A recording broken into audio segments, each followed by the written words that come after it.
இருக்கின்றோம். ஆகவே இந்த யோவான் சுவிசேஷத்தை நாம் முதலாம் அதிகாரத்திலே இன்னும் சில காரியங்களை நாம் பார்க்க வேண்டி இருக்கிறபடியினாலே அந்த யோவான் சுவிசேஷம் முதல் அதிகாரம் ஒரு சில வசனங்களை நான் வாசிக்கிறேன். அப்பொழுது சபையார் எழுந்து நிற்கும்படி உங்களை அன்போடு கேட்டுக்கொள்கிறேன். 29 முதல் 34 முடிய சபையார் எழுந்து நின்று 29 முதல் 34 வரை நாம் வாசிக்க கேட்போம். யோவான் முதல் அதிகாரம் 29. மறுநாளிலே யோவான் இயேசுவை தன்னிடத்தில் வரக்கண்டு, இதோ உலகத்தின் பாவத்தை சுமந்து தீர்க்கிற தேவாட்டுக்குட்டி, எனக்கு பின் ஒருவர் வருகிறார், அவர் எனக்கு முன்னிருந்தபடியால் என்னிலும் மேன்மை உள்ளவர் என்று நான் சொன்னேனே, அவர் இவர்தான். நானும் இவரை அறியாதிருந்தேன். இவர் இஸ்ரவேலுக்கு வெளிப்படும் பொருட்டாக நான் ஜலத்தினாலே ஞானஸ்நானம் கொடுக்க வந்தேன் என்றான். பின்னும் யோவான் சாட்சியாக சொன்னது, ஆவியானவர் புறாவைப் போல வானத்திலிருந்து இறங்கி இவர் மேல் தங்கினதை கண்டேன். நானும் இவரை அறியாதிருந்தேன். ஆனாலும் ஜலத்தினால் ஞானஸ்நானம் கொடுக்கும்படி என்னை அனுப்பினவர், ஆவியானவர் இறங்கி யார் மேல் தங்குவதை நீ காண்பாயோ, அவரே பரிசுத்த ஆவியினால் ஞானஸ்நானம் கொடுக்கிறவர் என்று எனக்கு சொல்லியிருந்தார். அந்தபடியே நான் கண்டு இவரே தேவனுடைய குமாரன் என்று சாட்சி கொடுத்து வருகிறேன் என்றான் என்பதே. ஆமேன். இது கர்த்தருடைய வார்த்தை. உட்காருவோம். மிக அருமையான ஒரு வேத பகுதி யோவான் சுவிசேஷம் முதல் அதிகாரம் 29 34 வரை நாம் வாசிக்க கேட்டோம். இதற்கு முந்தைய பகுதிகளிலே நாம் பார்த்தது யோவான் ஸ்நானகனை குறித்து பார்த்தோம். அந்த யோவான் ஸ்நானகன் எப்படிப்பட்டவனாக இருக்கிறான், அவனை குறித்து இயேசு கிறிஸ்துவே எவ்விதமாக சாட்சி கொடுக்கிறார் என்பதையும் நாம் பார்த்தோம். இப்போ நம்ம வாசிக்க கேட்ட இந்த யோவான் சுவிசேஷம் வேத பகுதியிலே எத்தனையோ வேத பகுதிகள் முக்கியமானது. அதுபோல அந்த வகையிலே இந்த யோவான் சுவிசேஷம் முதல் அதிகாரம் 29 முதல் 34 வரை மிக முக்கியமான ஒரு பகுதியாகும். வேதத்திலே எந்த பகுதியும் ஒதுக்கிவிட முடியாது. இது எனக்கு தேவையில்லை என்று நாம் சொல்லிவிட முடியாது. அதே நேரம் ஒவ்வொருவரும் வேதம் வாசிக்கின்ற பொழுது பரிசுத்த ஆவியானவர் சில வேத பகுதிகளோடு ஒவ்வொரு மனிதனோடும் வித்தியாசமான முறையிலே அவருடைய வாழ்க்கைக்கு, ஆவிக்குரிய வாழ்க்கைக்கு பிரயோஜனமான முறையிலே அவர் வழிநடத்துவதை, பேசுவதை நாம் பார்க்கிறோம். அப்போ நீங்கள் இந்த வேத பகுதி மூலம் பரிசுத்த ஆவியானவர் என்னோடே இடைப்பட்டார், எனக்கு பேசினார் என்று நாம் சொல்வது வழக்கம். அதுபோல இந்த வேத பகுதி ரொம்ப நம்முடைய இருதயத்திலும் நினைவிலும் ஆழமாக பதிய வேண்டிய ஒரு வேத பகுதி. யோவான் சுவிசேஷம் இந்த முதல் அதிகாரத்தில் இப்படி நாம் வாசிக்க கேட்ட அந்த வசனங்கள், கடவுள் உலகத்தை படைத்தார். இப்படி படைக்கின்ற பொழுது நட்சத்திரங்களையும் சந்திரனையும் சூரியனையும் எல்லாம் அப்படி படைத்தார். எவ்வளோ நட்சத்திரம் இருக்குன்னு கேட்டால் நமக்கு தெரியாது. ஆனால் அறிவியல் அறிஞர்கள் சொல்லுகிறார்கள், நட்சத்திரங்கள் கோடி கோடியாக இருக்கிறது. அவைகள் ஒவ்வொன்றும் ஒவ்வொரு விதமாக பிரகாசிக்க செய்கிறது. ஒவ்வொன்றும் ஒவ்வொரு விதமாக ஜொலிக்கிறது. நட்சத்திரத்துக்கு நட்சத்திரம் வேறுபட்டு அதன் மகிமையிலே வேறுபடுவதாக இருக்கிறது என்று சொல்லுவதை நம்ம பார்க்கிறோம். அதுபோல இந்த வேத பகுதியும் மிக ஆழமான சத்தியங்களை நமக்கு உள்ளடக்கி அதன் மகிமையை வெளிப்படுத்துகிறது. அப்படிப்பட்ட ஒரு வேத பகுதி தான் இந்த வேத பகுதி. ஆக பூமியில் வாழ்ந்த கிறிஸ்துவை குறித்து யோவான் ஸ்நானகன் அளித்த முழுமையான சாட்சியைப் போல வேறு எந்த சாட்சியையும் நாம் பார்க்க முடியாது.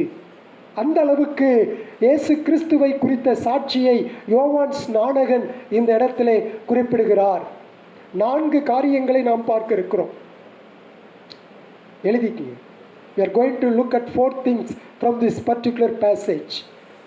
இந்த குறிப்பிட்ட வேத பகுதியிலே 4 விஷயங்கள், அந்த விஷயங்கள் உங்களுடைய இருதயத்திலும் மனதிலும் பதியப்பட வேண்டும். முதலாவதாக இங்கே நாம் பார்ப்பது என்ன அப்படின்னு சொன்னால், யோவான் ஸ்நானகன் கிறிஸ்துவுக்கு கொடுக்கக்கூடிய ஒரு விசேஷித்த பெயரை நாம் பார்க்கிறோம். கிறிஸ்துவுக்கு கொடுக்கக்கூடிய ஒரு விசேஷித்த பெயர் என்ன பெயருங்க இந்த இடத்துல? தேவ ஆட்டுக்குட்டி. 29வது வசனத்திலே படிக்கிறோம் பாருங்க. யோவான் 1:29. மறுநாளிலே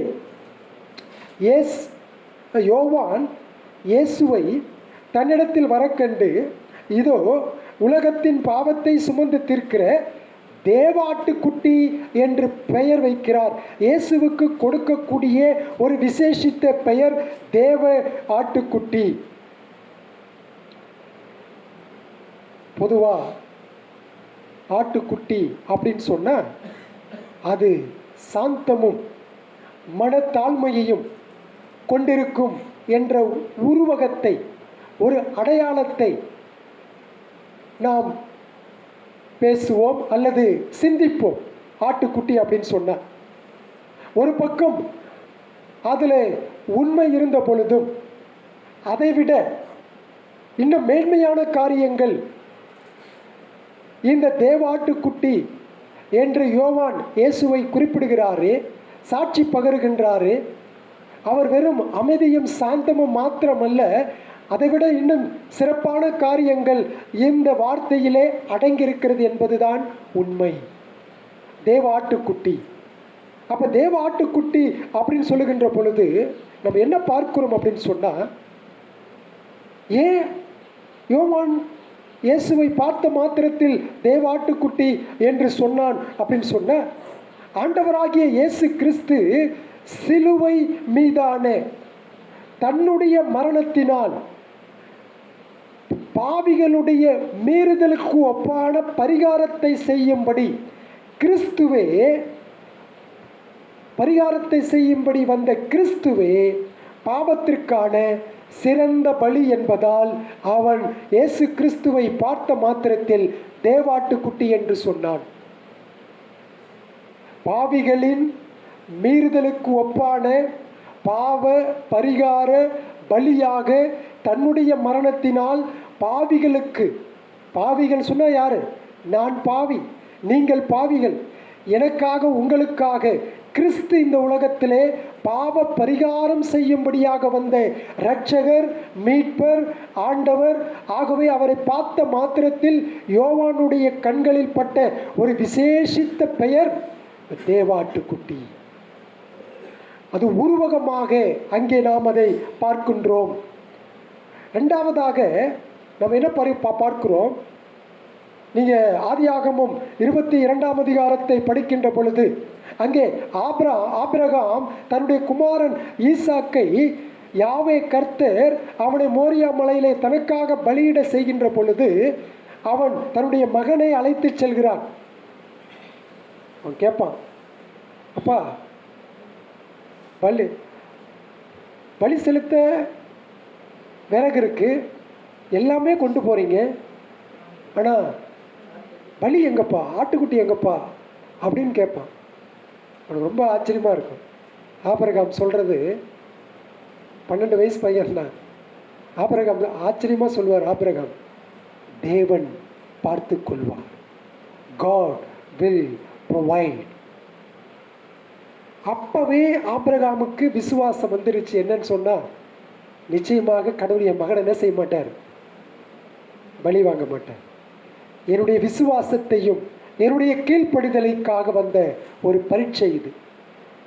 ஆகவே நான் என்னுடைய மகனை அழைத்து செல்கிறேன். இந்த ஈசாக்கு இல்லைனா கூட இன்னொரு ஈசாக்கு அங்கே அவனை ஏற்படுத்தி கொடுப்பதற்கு அவர் சர்வ வல்லமை உள்ளவர். தேவன் பார்த்து கொள்வார் என்று தன்னுடைய குமாரன் ஈசாக்குக்கு ஆபிரகாம் சொன்னாரே, அந்த மெய்யான தேவாட்டுக்குட்டி இவர்தான். அதனால தான் யோவான் ஸ்நானகன் இவரை பார்த்த மாத்திரத்திலே தேவாட்டுக்குட்டி என்று சொல்லுகின்றார். மூன்றாவதாக, எருசலேம் ஆசரிப்பு கூடாரத்திலும் ஆனாலும் சரி, எருசலேம் தேவாலயத்திலும் ஆனாலும் சரி, காலையிலும் மாலையிலும் ஒவ்வொரு நாளும் அங்கே ஒரு கிடா பலி செலுத்தப்பட வேண்டும். அந்த பலி செலுத்தப்பட்ட பலிகளினால் குறிக்கப்பட்ட, ஏன் அங்கே பலி செலுத்தப்பட்டது? இப்படிப்பட்ட பலி ஒன்று எதிர்காலத்திலே மேசியா என்பவர் தன்னைத்தானே பலியாக ஒப்பு கொடுக்க போகிறார் என்பதை அடையாளப்படுத்தும் வண்ணமாக ஒவ்வொரு நாளிலும் காலையிலும் மாலையிலும் எருசலேமின் தேவாலயத்திலே பலி செலுத்தப்பட்ட அந்த தேவாட்டுக்குட்டி தான் இவர்.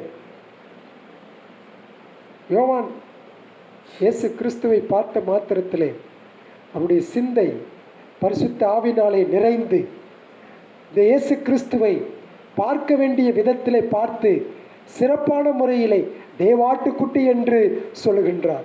ஏசாயா தீர்க்க தரிசன புத்தகம் 53ஆம் அதிகாரம் 7வது வசனத்திலே நாம் வாசிக்கிறோம். அதாவது அடிக்கப்படும்படி கொண்டு போகப்படுவார் என்று தீர்க்க தரிசனமாக சொல்லப்பட்ட தேவ ஆட்டுக்குட்டி இவரே.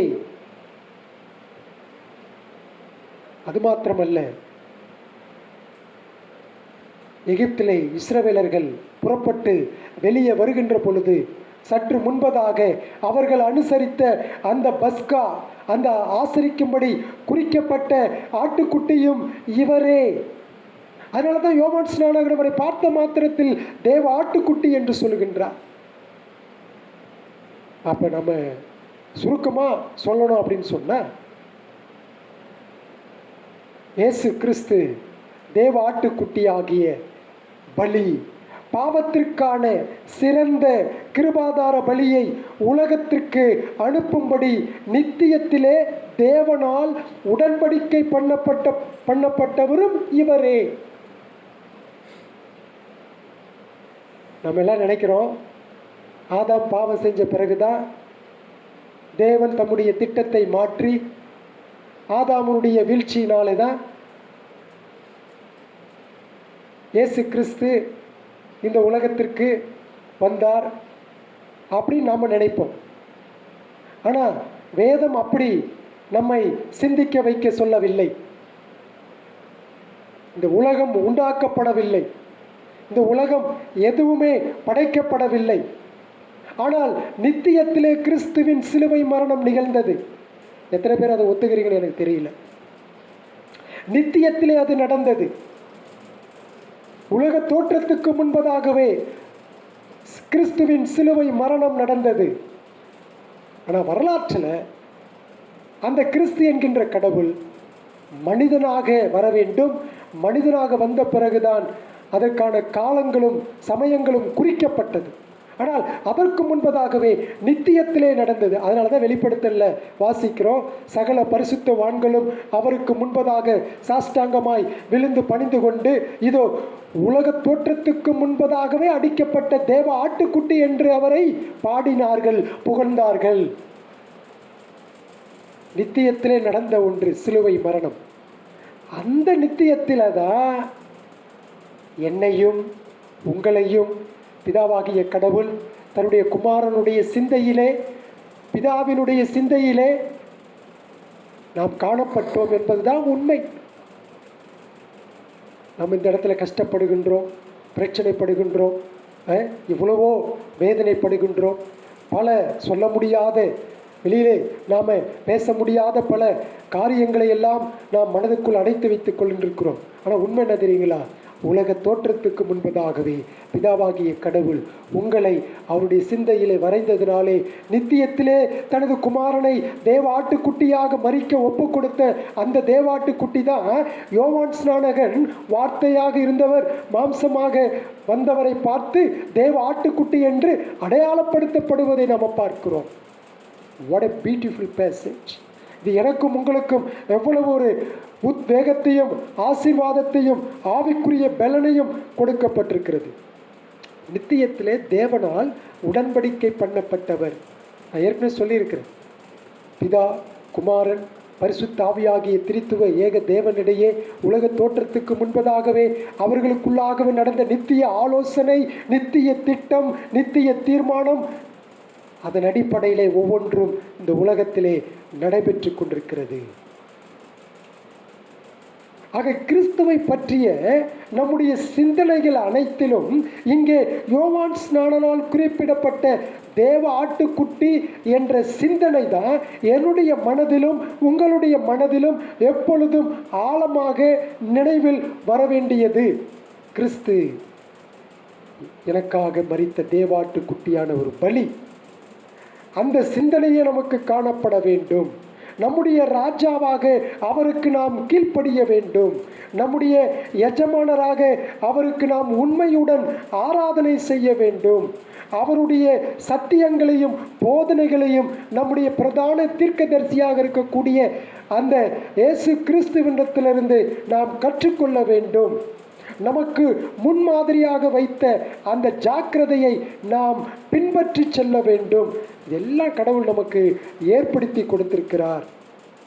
அதாவது நம்முடைய சரீரம் மற்றும் நம்முடைய ஆத்துமாவை மீட்கும்படி வரப்போகிற நமது மீட்பராகிய இயேசுவை சந்திக்க நாம் ஆவலோடு காத்திருக்கிறோம். தேவாட்டுக்குட்டியானவர் வெற்றி சிறந்த ராஜாவாக வரப்போகின்றார். அவரை நாம் சரீரத்தோடும் ஆத்மாவோடும் அவரை நாம் சந்திக்க இருக்கின்றோம்.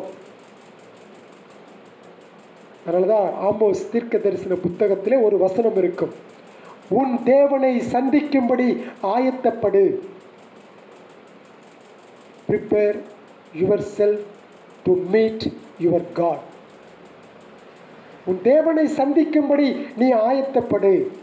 ஆக எல்லாவற்றுக்கும் மேலாக நம்ம என்ன பார்க்கிறோம்? இந்த தேவாட்டுக்குட்டியை தான், உங்களுடைய பாவ பரிகார பலியாக வந்த இந்த இயேசுவை தான் நான் அவரை போற்றும்படியாக, அவரை ஆராதனை செய்யும்படியாக, அவருக்குள் நான் மகிழும்படியாக நான் இன்றைக்கு வந்திருக்கிறேன். எத்தனை பேர் அப்படி மகிழ்ச்சியோடு சந்தோஷத்தோடு நம்ம வந்திருக்கிறோம்? அந்த மகிழ்ச்சியையும் அந்த சந்தோஷத்தையும், என்னில் உள்ள மகிழ்ச்சியையும் என்னில் உள்ள சந்தோஷத்தையும், கடவுளுக்கு பேரில் வைக்கக்கூடிய அந்த ஆனந்தத்தையும் எது என்னில் கெடுத்து போடுகிறது? கவலைகளும் பாரங்களும் பிரச்சனைகளும் போராட்டங்களும் ஒன்றன் பின் ஒன்றாக நம்மை சூழ்ந்து கொண்டு அவைகளையெல்லாம் தகர்த்து போடுவதை நம்ம பார்க்கிறோம். உண்மைதான், எனக்கானாலும் சரி உங்களுக்கானாலும் சரி, அதிலிருந்து விதிவிலக்கு அல்ல.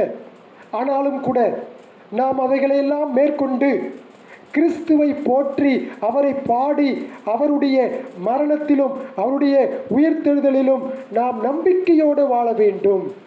நாம் வாழ்கின்ற ஒவ்வொரு நாளும் அவருடைய விலையேறப்பட்ட இரத்தம் நம்முடைய பார்வையிலே மதிப்பு மிக்கதாக காணப்பட வேண்டும். நான் ஜெபம் பண்ண காலையில் கூட நினைக்கிறேன், ஆண்டவரே, நான் ஞாயிற்றுக்கிழமை மாத்திரம் காணப்படுகின்ற ஒரு கிறிஸ்தவனாக இருக்கக்கூடாது. எல்லா நாளிலும் நான் ஒரு மெய் கிறிஸ்தவனாக வாழ எனக்கு உதவி செய்யும். இன்றைக்கி மட்டும் நான் கிறிஸ்தவனாக இருந்துட்டு என்ன பண்ணுறது? மற்ற 6 நாட்கள் எப்படி ஒன்றா வாழலாம் என்பது அல்ல கிறிஸ்தவ வாழ்க்கை. அதனால தான் நான் சொல்கிறது, கிறிஸ்தவ வாழ்க்கை தான் ரொம்ப கஷ்டமான ஒரு வாழ்க்கை. மற்ற எந்த வாழ்க்கையும் வாழ்ந்துடலாம். ஆனால் கிறிஸ்தவ வாழ்க்கை என்பது மிகவும் பயத்தோடு நடுக்கத்தோடு வாழக்கூடிய ஒரு வாழ்க்கை. I don't want to be a Sunday Christian. ஞாயிற்றுக்கிழமை ஒரு கிறிஸ்தவனாக இருக்க விரும்புறதில்லை. அன்றைக்கு நான் ஒரு கிறிஸ்தவனாக உங்களுக்கு முன்பதாக நான் பகட்டும் பாடம்பரமுமாக இருந்துட்டு போயிடலாம். ஒரு ஆவிக்குரியவனாக என்னை உங்களுக்கு முன்பாக நான் தோற்றமளித்து விடலாம். நன்றாக பேசி உங்களை மயக்கி விடலாம். அதெல்லாம் முடியாது.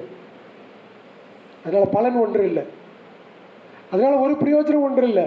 மற்ற 6 நாட்களில் நான் எவ்விதமாக இருக்கிறேன், என்னுடைய வாழ்க்கை என்னுடைய குடும்பத்திலும் சமுதாயத்திலும் மற்றவர்கள் மத்தியிலும் எப்படி இருக்கிறது என்பதுதான் முக்கியம். அதுதான் உண்மையான சிறந்த கிறிஸ்தவ வாழ்க்கை. Not on Sunday. இப்போ நீங்கள் என்னை பார்க்குறீங்க, நான் உங்களை பார்க்குறேன். இது நம்ம இன்னும் கொஞ்ச நேரத்தில் நம்ம போய்விடுவோம். ஆனால் ஒவ்வொரு நாளும் நம்முடைய பார்வையிலே கிறிஸ்து காணப்பட வேண்டும். அவரே மூளைக்கல், அவரே கோட்டை. இதுதான் ஒரு மெய் கிறிஸ்தவத்தின் இறையியல். This is the theology of true Christianity. இயேசு கிறிஸ்துவே கோட்டை, அவரே சபைக்கு மூளைக்கல். ஆக யோவான் ஸ்நானகன் கிறிஸ்துவை கண்டதை போல நாமும் கண்டு அடிக்கப்பட்ட ஆட்டுக்குட்டியாகிய இயேசு கிறிஸ்துவை, அவரில் மகிழ்ந்து களி கூறாதவரை கிறிஸ்துவை குறித்து நாம் இன்னும் சரியா புரிந்து கொள்ளவில்லை என்றுதான் சொல்ல வேண்டும். எத்தனை பேர் உங்களில் யோவான் ஸ்நானகன் எப்படி இயேசுவை தேவ ஆட்டுக்குட்டின்னு பார்த்தாரோ, அதே போல என்னுடைய மனசாட்சி, என்னுடைய ஆத்துமா, உங்களுடைய மனசாட்சி, உங்களுடைய ஆத்துமா கிறிஸ்துவை தேவ ஆட்டுக்குட்டியாக நான் என்னுடைய விசுவாச கண்களால் பார்த்து விட்டேன், அறிந்து கொண்டேன். அத்தோடு அல்ல, அதை நான் அனுபவமாக்கி கொண்டிருக்கிறேன். அதுதான் ரொம்ப முக்கியமானது. நான் பார்ப்பது வேற, அறிந்து கொள்வது வேற, அதை அனுபவிப்பது என்பதுதான் மிக முக்கியம். உங்களில் இந்த இயேசு கிறிஸ்துவை தேவ ஆட்டுக்குட்டின்னு நீங்கள் அறிந்து கொண்டால், அவரே இரட்சகர், அவரே பாவத்திற்கான பரிகாரி, அவரே பாவத்தை போக்க வந்த ஆண்டவர், இரட்சகர், மீட்பர் என்று உங்களால் சொல்ல முடியுமா? அப்படி சொன்னீங்கன்னு சொன்னால் நீங்கள் கிறிஸ்துவை பார்க்க வேண்டிய விதத்திலே பார்த்திருக்கிறீர்கள் என்று அர்த்தம். அதுக்கு பெயர்தான் ஆவிக்குரிய விசுவாசம், ஆத்துமாவின் விசுவாசம்.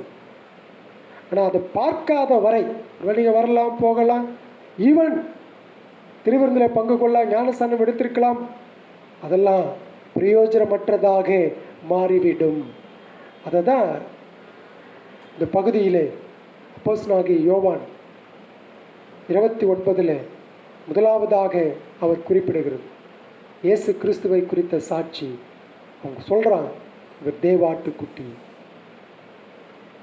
ரெண்டாவதாக இந்த பகுதியில் நம்ம பார்க்கக்கூடிய ஒரு விசேஷம் என்ன அப்படின்னு சொன்னால், ரெண்டாவதாக இந்த தேவாட்டுக்குட்டி ஆகிய கிறிஸ்து வந்திருக்கிறார் இல்லைங்களா, இந்த கிறிஸ்து செய்கின்ற ஒரு விசேஷித்த பணியை, ஒரு ஸ்பெஷல் ஜாப், ஒரு விசேஷித்த பணியை குறித்து யோவான் ஸ்நானகன் இந்த பகுதியிலே அவர் விளக்கப்படுத்துகிறார். அதையும் 29 தான் படிக்கிறோம்.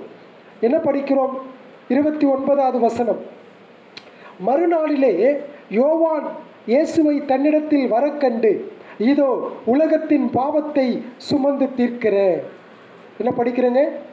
உலகத்தின் பாவத்தை சுமந்து தீர்க்கிறவர் என்று கிறிஸ்துவை சொல்லுகின்றார். அப்படி என்றால் கிறிஸ்து என்பவர் ஒரு இரட்சகர். நிறைய பேருக்கு அது புரிய மாட்டேன். அதுதான் நமக்கு வேதனையாக இருக்கு. கிறிஸ்துவை இந்த உலகத்தில் இருக்கிற மக்கள் பல்வேறு கோணங்களிலே, பல்வேறு எண்ணங்களிலே பார்க்கிறார்கள். கிறிஸ்து என்பவர் அடிப்படையிலே அவர் இரட்சகர். அதனால தான் அப்போஸ்தலனாகிய பவுல் தன்னுடைய ஊழியத்தின் பொழுது எந்த ஊருக்கெல்லாம் போனாலும் சரி, அவர் கிறிஸ்துவை குறித்து பாவிகளை தேடி வந்த இரட்சகர்னு சொல்கிறது. ஆண்டவர் இரட்சகன் சுவிசேஷத்தை சொல்லி அநேகரை அவர் இரட்சகராக, ஆண்டவராக வெளிப்படுத்தினார் பவுல். எல்லா அப்போஸ்தலர்களும் ஊழியத்தில் போய் என்ன செஞ்சாங்க? இயேசு கிறிஸ்துவினுடைய சாட்சியை குறித்து சொன்னார்கள். என்ன சாட்சி? அவரே ஆண்டவர், அவரே இரட்சகர். ஆண்டவராக இருக்கிறதுனால தான் அவர் 3ஆம் நாள் உயிர்த்தெழுந்தார். இரட்சகராக இருக்கிறதுனால தான் மனிதனுடைய பாவத்திற்காக அவர் மரித்தார். இதுதான் எளிமையான சுவிசேஷம், சிம்பிள் காஸ்பல். இதுதான், இதை தான் எல்லாரிடத்திலும் அவர்கள் சுவிசேஷமாக அறிவித்தார்கள். ஆனால் இன்றைக்கு உலகம் எப்படி கிறிஸ்துவை பார்க்கிறது? அவர் ஒரு வெற்றி வீரனாக பார்க்கிறார்கள். இயேசு கிறிஸ்துவை எப்படி பார்க்குறாங்க? இன்னொரு வகையில் தத்துவ ஞானியாக பார்க்கிறார்கள். அவருடைய பேச்சிலே எத்தனையோ உலக மக்கள் கவர்ந்து இழுக்கப்பட்டார்கள். காந்தியடிகள் இழுக்கப்படலையா? மலை பிரசங்கத்தை கேட்டு காந்தியடிகள் கவரப்பட்டார், ஈர்க்கப்பட்டார். அதனால அவர் கிறிஸ்தவராக மாறினாரா? இல்லையே. ஆகவே அவர் கிறிஸ்துவை தத்துவ ஞானியாக பார்த்துட்டார். சில பேர் எப்படி பார்க்குறாங்கன்னு சொன்னால், ஒழுக்க நீதி நெறிகளை கற்றுக் கொடுக்க வந்தவர். அதனால தான் நிறைய பேர், இப்போ நான் அந்த கிராமத்துக்கெல்லாம் போனோம் பார்த்தீங்களா, சுவிசேஷம் இந்த ட்ராக்ஸ் கொடுக்கறதுக்கு. அப்போ நிறைய பேர் ட்ராக்ஸ் வாங்கினாங்க. வாங்கிக்கிட்டு அவங்க சொன்ன விஷயம் என்ன தெரியுங்களா, அதனால் சின்ன வயசில் அந்த கிறிஸ்தவ ஸ்கூலில் படித்ததுனால தாங்க கொஞ்சம் ஒழுக்கமாவது எங்களுக்கு கிடைச்சிச்சு. நீட்டாக ட்ரெஸ் பண்ணுவோம், டைமுக்கு போயிடுவோம், கரெக்டாக இருக்க அங்கே தான் கற்றுக்கிட்டோம். இப்போ அதெல்லாம் விட்டாச்சா, இப்போ அது மாதிரி கூட இப்போ எங்களால் வாழ முடியலைங்க. ஆனால் அந்த கிறிஸ்தவ ஸ்கூலில் நாங்கள் படிக்கும் பொழுது எங்களுக்கு மாரல் கிளாஸ்ன்னு சொல்லி அந்த கிறிஸ்துவ ஏசாமியை குறித்து இவ்வளவோ சொல்லுவாங்க. அப்போ கிறிஸ்துவை அவர்கள் எப்படி பார்க்கிறார்கள்? அவரிடத்தில் சென்றால் ஒழுக்கத்தை கற்றுக்கொள்ளலாம், ஒழுக்கமாக வாழலாம்.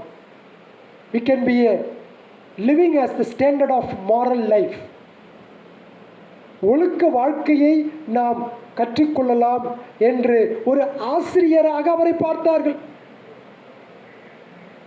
இப்ப கேட்கிறேன், இதுக்கா இயேசு வந்தார்? ஒழுக்கத்தை ஒழுக்கத்தை இயேசு கிறிஸ்து கற்றுக் கொடுக்கிறார். அதில் எந்த மாற்று கருத்துக்கும் இடமில்லை. ஆனால் அதற்கு மேலாக மனிதன் பாவத்தில் இருக்கிறான். அந்த மனிதன் பாவத்தை விட்டு விலகினால்தான் ஒழுக்கமாக வாழ முடியும். பாவம் ரட்சிக்கப்பட்டவனே ஒழுக்கமாக வாழ முடியாத காலகட்டங்களில் நம்ம வாழ்ந்து கொண்டிருக்கிறோம். அப்போ ரட்சிக்கப்படாதவனுடைய நிலை எப்படி இருக்குங்க? ரொம்ப மோசமாக இருக்கு. வெறும் ஒழுக்கத்தை மட்டும் இயேசு கிறிஸ்துவில் பார்க்கக்கூடாது. வெறும் நற்காரியங்களை மட்டும் பார்க்கக்கூடாது. வெறும் இயேசு கிறிஸ்து நல்லா பேசுகிறாரு, அவருடைய வார்த்தை நல்லா இருக்குது, அவர் ரொம்ப அன்பாக இருக்கிறாரு அப்படின்னு தான் உலகம் இயேசுவை பார்க்கிறது. ஏன்னா அந்த ஃபோட்டோலாம் நீங்கள் பார்ப்பீங்க இல்லையா, ஒரு ஆட்டுக்குட்டி அப்படி மடியில் இப்படி வச்சுக்கிட்டு இருப்பார், சாந்தமாக ஒரு அமைதியாக ஒரு மடியில் ஒரு ஆட்டுக்குட்டி ஒன்று வச்சுட்டு வீட்டில் கிறிஸ்தவ வீடுகளில் போனால் அந்த ஃபோட்டோலாம் இயேசு கிறிஸ்து ஃபோட்டோ கருவி கண்டுபிடிக்கிறதுக்கு முன்னாடியே வந்துட்டு போயிட்டார். அது யார் எடுத்தாங்கன்னு நமக்கு தெரியாது. வரலாற்றில் அதெல்லாம் அக்செப்டபிளே கிடையாது. ஏன்னா இயேசு கிறிஸ்து அவர் வாழ்ந்த காலம் வேறு, ஃபோட்டோ எடுத்த காலம் வேறு. அவர் இப்படியாக இருப்பார் என்ற ஒரு கற்பனை எண்ணத்தோடு யூதர்கள் இப்படியாக இருப்பார்கள் என்ற எண்ணத்தோடு தான் வரையப்பட்ட படம். அந்த படம் இன்றைக்கி சாமியாக மாறிடுச்சு அவர்களுக்கு. ஆனால் உண்மையில் வேதம் அதை அப்படி சொல்லலை. வேதம் அதை சொல்லலை. இப்போ அதனால் என்ன பண்ணிடுச்சு, ஒரு தப்பான ஒரு கண்ணோட்டம் வந்துருச்சு தெரியுங்களா? பழைய ஏற்பாட்டில் கடவுள் யெகோவா தேவன் கர்த்தர் பயங்கரமான கோபமுள்ள கடவுள். அவர் ரத்தத்தையே வாங்கிட்டு பலி செலுத்தி ரத்தத்தையே வாங்கி கொண்டிருந்த கடவுள். ஆகவே பழைய ஏற்பாட்டின் கடவுள் இரத்தத்தின் கடவுள், கோபத்தின் கடவுள். புதிய ஏற்பாட்டின் கடவுள் அன்பே உருவான கடவுள். அப்படியே இந்த கையை இப்படி செய்வாங்க பாருங்க. புதிய ஏற்பாட்டின் கடவுள் அன்பே உருவான கடவுள். இப்படி கை வேற அழகாக அப்படி செய்வாங்க. அப்படிலாம் ஒன்றுமே இல்லைங்க. கடவுள் பாவிகள் மீது நாள்தோறும் சினங்கொள்ளுகிறவராக இருக்கிறார், கோபமாக தான் இருக்கிறார். எப்படி நம்ம புதிய ஏற்பாட்டின் கடவுள் இயேசு அன்பே உருவாக இருக்கிறாருன்னு சொல்கிறது? அந்த ஃபோட்டோவை பார்த்து தான் மனிதனுடைய இமேஜினேஷன் அப்படி வந்தது. ஆக பழைய ஏற்பாட்டின் கடவுள் கோபமான கடவுள், புதிய ஏற்பாட்டின் கடவுள் அன்பே உருவான கடவுள்லாம் கிடையாது. கடவுள் தன்னை மாற்றிக்கவே மாட்டாருங்க. பழைய ஏற்பாட்டில் கோபமாக இருந்துட்டு புதிய ஏற்பாட்டில் வெறும் அன்பே இருந்தார்னா அவர் தன்னுடைய தன்மையை மாற்றிக்கிட்டாருன்னு அர்த்தம். கடவுள் மாறாதவர். நான் சொல்கிறது உங்களுக்கு புரியுதுங்களா? கடவுள் நித்தியமானவர், அவர் தன்னை மாற்றிக்கவே மாட்டார். அப்படி மாற்றினார் என்றால் அவர் என்னை போல உங்களை போல ஒரு சாதாரண மனுஷன். எல்லா காலங்களிலும் அவர் கடவுளாக தான் இருக்கிறார். கோபத்தின் கடவுளோ அல்ல வெறும் அன்பான கடவுளோ கிடையாது. அவருக்கு கோபமும் இருக்கு, அவருக்கு அன்பும் இருக்கு, அவருக்கு இரக்கமும் இருக்கு. எல்லாமே அவரிடத்திலே ஒன்றிணைந்து காணப்படுகிறது. அந்த இப்படியெல்லாம் அந்த தவறான காரியங்களை செய்கிறதுனால வந்த விளைவுகள் தான் மனுஷன் கடவுளை இப்படியெல்லாம் சிந்திக்க வச்சு விட்டது. அந்த விஷயம் என்ன ஆகிப்போச்சு? பழைய ஏற்பாடு இன்னைக்கு நமக்கு அவசியம் இல்லை, புதிய ஏற்பாடு மட்டும்தான் நமக்கு அவசியம் அப்படின்ற ஒரு சிந்தனைக்கு மனுஷன் போயிட்டா. பாருங்க, ஒரு தவறு எங்கெங்கெல்லாம் வழி நடத்துது. பழைய ஏற்பாட்டின் கடவுள் கோபத்தின் கடவுள், புதிய ஏற்பாட்டின் கடவுள் அன்பின் கடவுள் சொன்னதுனால எங்கெங்கெல்லாம் அது இடிக்கிறது பார்த்தீங்களா? எந்தெந்த இறையிலை அது தாக்கத்தை ஏற்படுத்துகிறது. கடவுளை கடவுளுடைய குணாதிசயத்தின் மீது தாக்கம். பழைய ஏற்பாடு நமக்கு அவசியம் இல்லை, புதிய ஏற்பாடு மட்டும் அதன் மீது தாக்கம். பிரச்சனை பாருங்க. ஆனால் வேதம் எதையுமே தாக்காது, ஒன்றோடு ஒன்று இணைந்து பின்னி பிணைந்து ஒரு நிலையான போதனையை தான் கொடுக்கும். எப்படிங்க பழைய ஏற்பாடு இல்லாமல் புதிய ஏற்பாடு என்னால் உங்களால் புரிஞ்சு கொள்ள முடியும்? சொல்லுங்க பார்க்கலாம். முடியவே முடியாது. புதிய ஏற்பாட்டை நம்ம சரியாக விளங்கி கொள்வதற்கு அடிப்படை ஆதாரம் பழைய ஏற்பாடு. இந்த பழைய ஏற்பாட்டில் தான் எப்படி படைப்பு இருந்தது பார்க்கிறோம். அதனால தான் ஆதியாகமம் 1ஆம் அதிகாரத்திலிருந்து வாசிப்பான்னு சொன்னேன். இந்த சகோதரர்கிட்ட சொல்லும்போது சொன்னேன், இந்த அதிகாரத்திலிருந்து வாசிங்கன்னு சொன்னது. புரியலையா? வந்து கேளுங்க, இங்கே தான் இருக்கிறது. புரியலைன்னா பென்சிலில் மார்க் போட்டு வச்சுக்கோங்க, பார்க்கும்போது கேளுங்க. பரிசுத்த ஆவியானவர் உங்களுக்கும் புரிய வைப்பார். ஆவியானவருடைய வார்த்தை நான் சொல்லித்தான் நீங்கள் விளங்கி கொள்ளணும் அல்ல. ஆகவே பழைய ஏற்பாடு நமக்கு அவசியம், புதிய ஏற்பாடு நமக்கு அவசியம். ஆக கிறிஸ்துவை அவர்கள் எப்படி பார்க்கிறார்கள்? ஒரு ஒழுக்க நெறியாக, ஒரு தத்துவ ஞானியாக, ஒழுக்கத்தை போதிக்க வந்தவராக பார்க்கிறார்கள் உலக மக்கள். ஆனால் யோவான் ஸ்நானகன் அப்படி பார்க்கவில்லை. அவர் எப்படி பார்க்கிறார்? உலகத்தின் பாவத்தை சுமந்து தீர்க்கிற தேவாட்டுக்குட்டியாக பார்த்தார். பாவிகளை மீட்கவே அவர் வந்தார். மனிதன் தனக்காக ஒரு பொழுதும் செய்ய முடியாததை செய்யும் படிக்கும். பார்த்தீங்களா?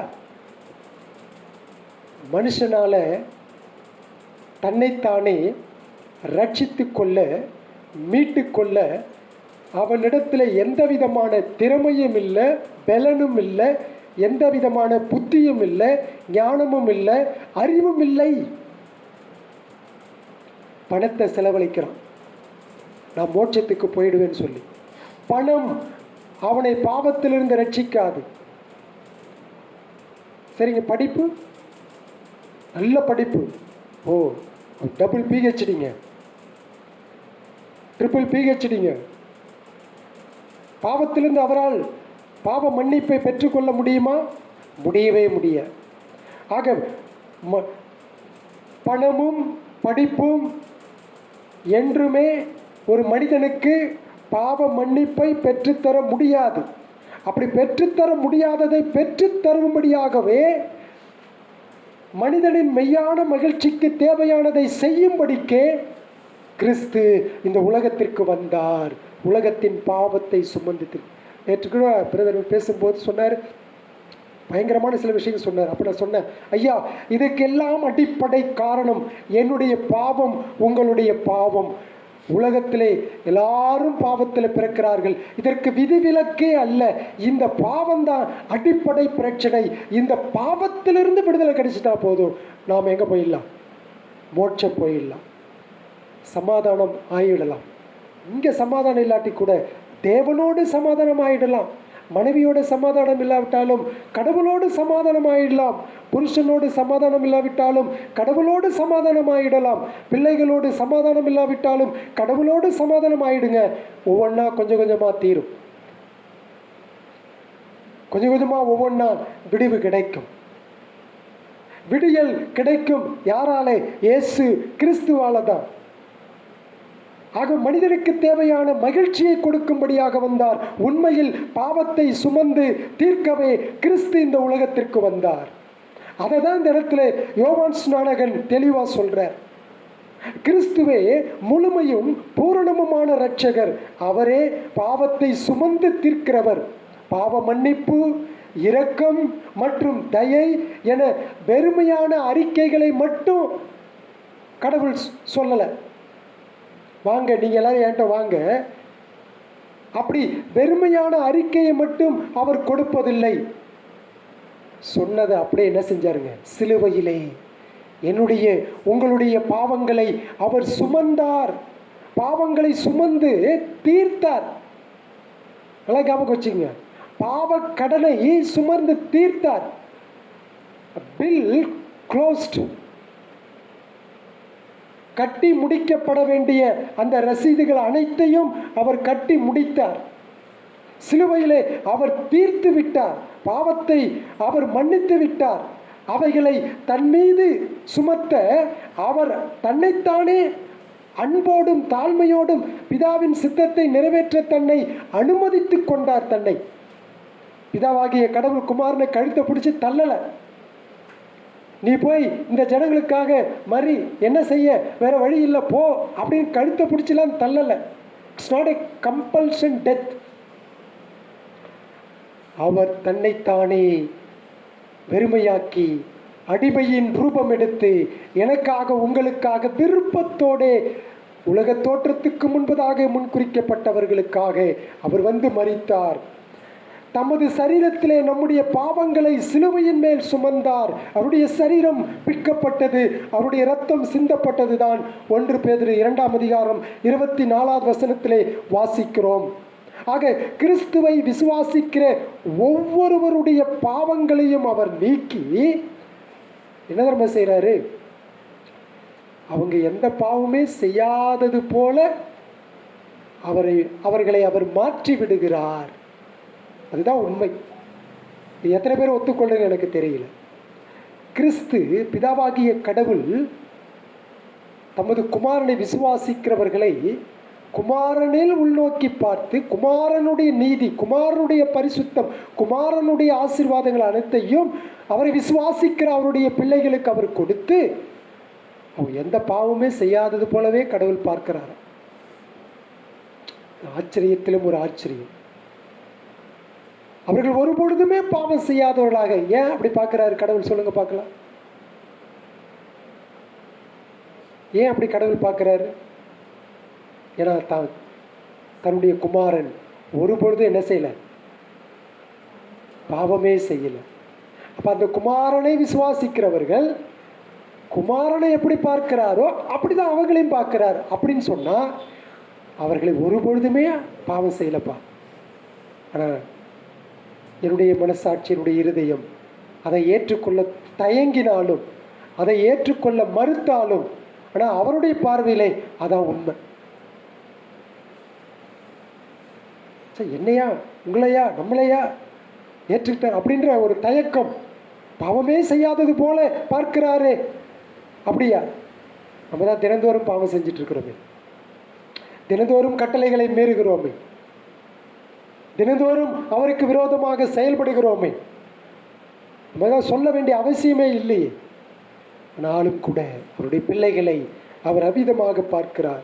காரணம், அவர்களுடைய பாவங்கள் அனைத்தும் தேவ ஆட்டுக்குட்டி ஆகிய கிறிஸ்து நீக்கிவிட்டார்.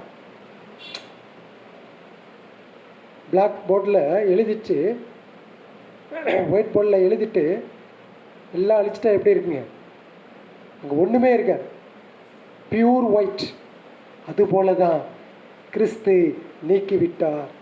அப்போ கிறிஸ்துவே சர்வ வல்லமை உள்ள இரட்சகரும் சகல மக்களுக்குமான மெய்யான மீட்பருமாய் இருக்கிறார்.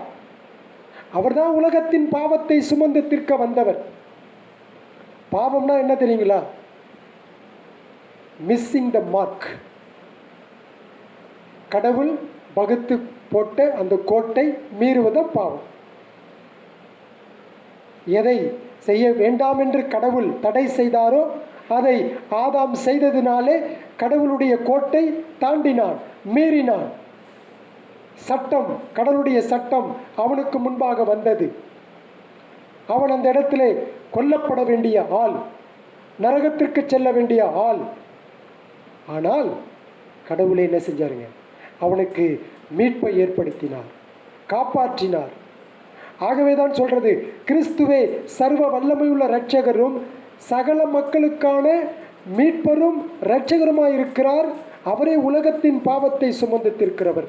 அவர் யூதர்களுக்காக மாத்திரம் வரல, புறஜாதிகளுக்காக வந்தார். புறஜாதியார் அப்படின்னு சொன்னால் யூதனை தவிர்த்து உலகத்தில் இருக்கிற எல்லா மக்களுக்கும் பேர் புறஜாதி. யூதனை தவிர்த்து மற்ற உலகத்தில் இருக்கிற அத்தனை பேர்களுக்கும், அவன் எந்த ஊரில் இருந்தாலும் எந்த நாட்டில் இருந்தாலும் எப்பேற்பட்ட பாஷையை பேசினாலும் அவனுக்கு பேர் ஜென்டைல்ஸ், புறஜாதிகள், யூதனை தவிர்த்து. அப்போ அவர்களுக்காகவும் கிறிஸ்து இந்த உலகத்திலே மரித்தார். அப்போ நல்லா கவனிங்க, இங்கே ஒரு உண்மையான இன்னொரு விஷயத்தை நம்ம படிக்கிறோம். என்ன விஷயம் அப்படின்னு சொன்னால், உலக தோற்றத்துக்கு முன்பதாகவே அவரால் முன்குறிக்கப்பட்ட, அவரால் தெரிந்து கொள்ளப்பட்ட, உலகமெங்கும் இருக்கிற அவருடைய மக்களுக்காக இயேசு கிறிஸ்து சிலுவையிலே மரித்தார். அப்படின்னா என்ன சொல்ல வரோம்? வேதம் என்ன சொல்லுது அப்படின்னா, ஆதாமின் முழு சந்ததிக்கும் கிறிஸ்து மரிக்கவில்லை. பார்த்தீங்களா? ஆதாமினுடைய முழு சந்ததிக்கு என்ன செய்யலைங்க? கிறிஸ்து மரிக்கவில்லை. இப்போ யோசிச்சு பாருங்க, இந்த ஆதாமிலிருந்து இனி பிறக்க போகிற கிறிஸ்து வர வரைக்கும் நீ பிறக்க போகிற எல்லாருக்காகவும் கிறிஸ்து மரித்திருந்தா நீ உலகமே என்ன ஆயிருக்கணும்? உலகமே என்ன ஆயிருக்கணும்? கிறிஸ்து வந்திருக்கணும். உடனே நீங்கள் சொல்லுவீங்க, அவன் விசுவாசிக்கல, விசுவாசிக்காதல அவன் எங்கே போயிட்டான்? நரகத்துக்கு போயிட்டான். அப்போ இப்படி யோசிங்க, அவன் அந்த விசுவாசம் அவனுக்கு யார் கொடுக்கறது? கடவுள் தான் கொடுக்கணும். கடவுள் எப்படி கொடுக்கிறாரு? வார்த்தையின் மூலம் கொடுக்கிறார். அது ரோமர் 10 வாசிக்கிறோம். ஆனால் நான் என்ன சொல்ல வரேன்னு சொன்னால், எல்லாருக்காகவுமே ஒன்று விடாத அத்தனை பேருக்குமே கிறிஸ்துவனுடைய மரணம் போதுமானது தான். அது வல்லமை உள்ளது தான். அதில் எந்த மாற்று கருத்துக்கும் இடம் இல்லை. ஆனால் எல்லாருமா ரட்சிக்கப்பட்டான்? இல்லையே. அப்போ முழு உலக அத்தனை பேருக்கும் அவர் மரணத்தை செய்யாமல் உலக தோற்றத்துக்கு முன்பதாக, அங்கே நான் நித்தியத்தில் சொன்னேன் பார்த்தீங்களா, அங்கே டிவிஷன் வந்துருச்சா இல்லைங்களா? ரட்சிக்கப்பட்டவர்கள், ரட்சிக்கப்படாதவர்கள் எல்லாரும் ஒன்று தான். இவனும் பாவி, இவனும் பாவி தான். ஆனால் இப்படிப்பட்ட பாவியிலேருந்து ஒரு கூட்ட ஜனத்தை கடவுள் நித்தியத்திலே தெரிந்தெடுத்தார் இல்லைன்னு சொல்கிறேன் இல்லைங்களா? அந்த ஜனங்களுக்காக கிறிஸ்து சிலுவையிலே மரித்தார். அது யாருன்னு தான் எனக்கும் உங்களுக்கு தெரியாது. அதுதான் பிரச்சனை. அதனால தான் நம்ம என்ன செய்கிறோம்? எல்லாருக்கும் சுவிசேஷம் அறிவிக்கிறோம். அது நம்முடைய கடமை. இவன் ரட்சிக்கப்படுவானா? இவன் முன்குறிக்கப்பட்டானா? இவன் தெரிந்தெடுக்கப்பட்டானா? இல்லை இல்லை, இப்போ இவனுக்கு சுவிசேஷம் நம்ம சொல்லக்கூடாது, அப்படிலாம் சொல்லக்கூடாது. அப்படி சிந்திக்கவும் கூட அது தப்பு. ஏன்னா நான் கடவுள் கிடையாது, நீங்கள் கடவுள் கிடையாது. அது கடவுளுடைய சிந்தையில் தான் இருக்கும். இன்னார் ரட்சிக்கப்படுவார்களா, இன்னார் ரட்சிக்கப்பட மாட்டார்களா என்பது கடவுளின் சர்வ இறையாண்மையில் உள்ளது. அந்த இடத்துல நான் போய் உட்காந்துக்க கூடாது. அவர் மட்டும்தான் அங்கே உட்காந்துருப்பார். அவர் டிசைட் பண்ணுறது தான். ஆனால் உங்களுடைய வேலை என்ன? சுவிசேஷம் சொல்லியிருக்கிறார். ஜபத்தோடும் தாழ்மையோடும் நான் பெற்ற இந்த ரட்சிப்பை இவர்களுக்கும் அறிவிக்க வேண்டுமே அப்படின்ற எண்ணத்தோடு தான் நாம் போய் சொல்லணும். அவர் ரட்சிக்கப்பட்டு உள்ளுக்குள்ளே வந்த பிறகு தான் நமக்கு தெரியுது, ஓ இவர் யார்? உலக தோற்றத்துக்கு முன்பதாகவே முன்குறிக்கப்பட்டவர், தெரிந்து கொள்ளப்பட்டவர் அப்படின்னு எப்போ தெரியும்? உள்ளே வந்த பிறகு தான். அதுலேயும் எத்தனையோ பேர் பாதி பேர் கலண்டு போகிறவங்களாம் இருப்பான். அதுலேயும் உள்ளே வந்த பிறகு கூட பல வருஷங்களாக இருந்தும் கூட அவர்கள் வெளியே போகிறவர்கள் இருப்பார்கள். அப்போ யோசிக்கணும், என்னது இது அப்படின்னு. அது பின்மாற்றத்து கூட இருக்கலாம், அப்புறம் திரும்ப வரலாம், அது வேறு விஷயம். That's another subject. ஆனால் இந்த இடத்துல என்ன பார்க்குறோம்? உலகத்தின் பாவத்தை சுமந்து தீர்க்கிற தேவ ஆட்டுக்குட்டி அப்படின்னு சொன்னால், அவருடைய பிள்ளைகள் உலகமெங்கும் சிதறி இருக்கிறார்கள். அவர்களுக்காக கிறிஸ்து மரித்தார். அவர்களுக்காக மட்டுமே கிறிஸ்து சிலுவையிலே ரத்தம் சிந்தினார். அவர்களுக்காக மட்டுமே தன்னுடைய சரீரத்தை அவர் கொடுத்தார். அதுதான் நாம் இந்த இடத்துல படிக்கின்றோம். ஆக சிலுவையில் அவர் சிந்தின ரத்தம் எல்லா மனுபுத்திரருடைய பாவங்களையும் கழுவி சுத்திகரிப்பதற்கு போதுமான வல்லமை கொண்டிருக்கிறது. அவரால் முன்குறிக்கப்பட்ட தெரிந்து கொள்ளப்பட்ட எல்லா மக்களுடைய உலகத்தில் இருக்கக்கூடிய சிதறடிக்கப்பட்டு பரவி இருக்கக்கூடிய எல்லா மக்களுக்கும் அவருடைய மரணம், அவருடைய இரத்தம் போதுமானதாக இருக்கின்றார். சிலுவையிலே அவரால் தெரிந்து கொள்ளப்பட்ட மக்களின் அனைத்து பாவங்களையும் அவர் நிறைவேற்றி முடித்தார். பிதாவினிடத்திலே தனக்கு கொடுக்கப்பட்ட பணியை அவர் சிலுவையிலே வெற்றிகரமாக செய்து முடித்தார். 3ஆம் நாள் உயிர்த்தெழுந்தார். அதுதான் ஒரு ஆசீர்வாதமான ஒரு விஷயம். கிறிஸ்துவே என்றென்றைக்கும் மாறாத இரட்சகர். அவரே பாவத்தை தீர்க்கிறவர். அவரை விசுவாசிக்கிற ஒவ்வொருவரிடமிருந்தும் அனுதினமும் அவர் பாவத்தை நீக்குகிறார். அதாவதுங்க, இது ஒரு முக்கியமான பாயிண்ட். என்னைக்கு நாம் ரட்சிக்கப்பட்டோமோ அன்னைக்கு நாம் ஆண்டவருடைய பிள்ளையாக மாறிவிட்டோம். சரிங்களா? எனக்குலாம் நான்லாம் எப்போ ரட்சிக்கப்பட்டேன், நீங்களாம் எப்போ ரட்சிக்கப்பட்டேன்னு உங்களுக்கு தேதி இருக்கான்னு எனக்கு தெரியாது, எனக்கும் தேதி இருக்கான்னு தெரியாது. வருஷம்தான் எனக்கு ஞாபகம் இருக்குது, அவ்வளோதான். தேதி மாதம்லாம் எனக்கு ஞாபகம் இல்லை. ஆனால் கடவுள் என்னை ரட்சித்திருக்கிறார். அப்போ அந்த ரட்சிக்கப்பட்ட நீங்கள் ரட்சிக்கப்பட்டீங்க இல்லைங்களா, அந்த நாளிலிருந்து இப்போ வரைக்குமே அவர் சிலுவையிலே பாவத்திற்கான பரிகாரத்தை முழுவதையும் செலுத்தி விட்டார். சரிங்களா? இப்போ அவர் 3ஆம் நாள் உயிர்த்தெழுந்து 40 நாள் இங்கே காட்சி கொடுத்து அவர் 40ஆவது நாள் பரமேறி செல்கின்றார். பரமேறி சென்று பிதாவின் வலது பரிசத்திலே உங்களுக்காக எனக்காக என்ன செய்து கொண்டிருக்கிறாராம்? பரிந்து பேசி கொண்டிருக்கிறார். எதுக்காக?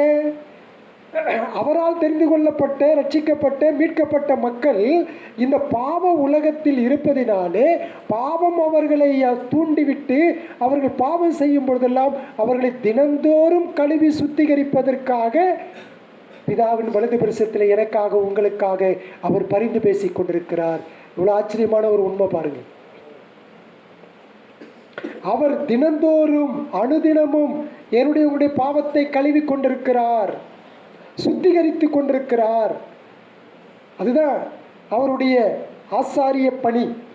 அவர் தனது ஜனங்களின் ஆத்துமாக்களை அனுதினமும் சுத்திகரித்து தூய்மைப்படுத்தி கழுவி புது புது கிருபைகளினாலும் இரக்கங்களினாலும் அவருடைய பிள்ளைகளை அவர் நிரப்புகிறார்.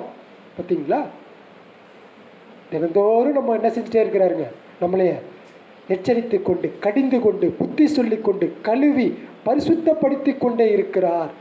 அவர் சிலுவையில் மரித்த பொழுதும் தனது பரிசுத்தவான்களுக்கான அவரது பணியை அவர் நிறுத்தவில்லை. இப்பொழுது பரலோகத்தில் ஆசாரியனாக வீற்றிருக்கும் அவர் தொடர்ந்து தனது பலியை தேவனுக்கு முன்பாக செலுத்துகிறார். கிருபையிலும் அனுக்கிரகத்திலும் கிறிஸ்து தொடர்ந்து எனக்காக உங்களுக்காக செயலாற்றி கொண்டிருக்கிறார். அவர் எப்போதும் என்றென்றைக்கும் ஜனங்களின் பாவங்களை தீர்க்கிறவர், முடிவு கட்டுகிறவர், பாவத்திற்கான முடிவு கட்டுகிறவர். ஆக எத்தனை அருமையான சத்தியங்களை யோவான் ஸ்நானகன் இந்த குறிப்பிட்ட இந்த பகுதியிலே எனக்காக உங்களுக்காக அவர் பேசிக்கொண்டு வருவதை பாருங்கள். ஆக கிறிஸ்துவின் சபையில் உள்ளோர் இந்த சத்தியங்களை அறிந்து தங்களுடைய ஆத்மீக வளர்ச்சிக்காக ஆத்மீக ஈடேற்றத்திற்காக பயன்படுத்தும் பொழுது அது எவ்வளவு ஆசீர்வாதமாக இருக்கும். ஆகிய இத்தகைய வேத பகுதிகள் மீது நாம் எந்த அளவுக்கு கவனம் செலுத்தி அதை ஆழ்ந்து படிக்கின்ற பொழுது நிச்சயமாகவே அது நமக்கு ஆசீர்வாதத்தை கொண்டு வருகிறது. ஆக இந்த வேத பகுதியெல்லாம் சும்மா நம்ம கேட்டு அறிவுபூர்வமாக என்னுடைய நினைவில் மட்டும் வைக்காமல் அதை இருதயத்திலே வைத்து தியானிக்கிற மனுஷன் பாக்கியவான். அதை தான் சொல்கிறேன். கடைசியாக இந்த பகுதியில் நம்ம 4ஆவதாக இந்த பகுதியில் என்ன பார்க்கிறோம் அப்படின்னு சொன்னார். கிறிஸ்துவின் மீது யோவான் ஸ்நானன் சொன்ன விசேஷித்த பணியை இந்த பகுதியிலே நாம் பார்க்கிறோம். அதாவது கடைசியில் பாருங்கள், நானும் இவரை அறியாதிருந்தேன், ஆனாலும் ஜலத்தினால் ஞானஸ்நானம் கொடுக்கும்படி என்னை அனுப்பினவர் ஆவியானவர் இறங்கி யார் மேல் தங்குவதை நீ காண்பாயோ அவரே பரிசுத்த ஆவியினால் ஞானஸ்நானம் கொடுக்கிறவர் என்று எனக்கு சொல்லியிருந்தார். இந்த இடத்துல என்ன பார்க்குறோம் தெரியுங்களா? இது தண்ணீர் ஞானஸ்நானத்தை குறிக்கவில்லை, தெளிப்பு ஞானஸ்நானத்தை குறிக்கவில்லை. முதல்ல அதான் அண்டர்ஸ்டாண்டிங். அப்போ இது எந்த ஞானஸ்நானத்தை குறிக்கிறது என்று சொன்னால், பரிசுத்த ஆவியானவருடைய ஞானஸ்நானம். பரிசுத்த ஆவியானவருடைய ஞானஸ்நானத்தை எப்பொழுது ஒருவன் பெற்றுக்கொள்கிறான்?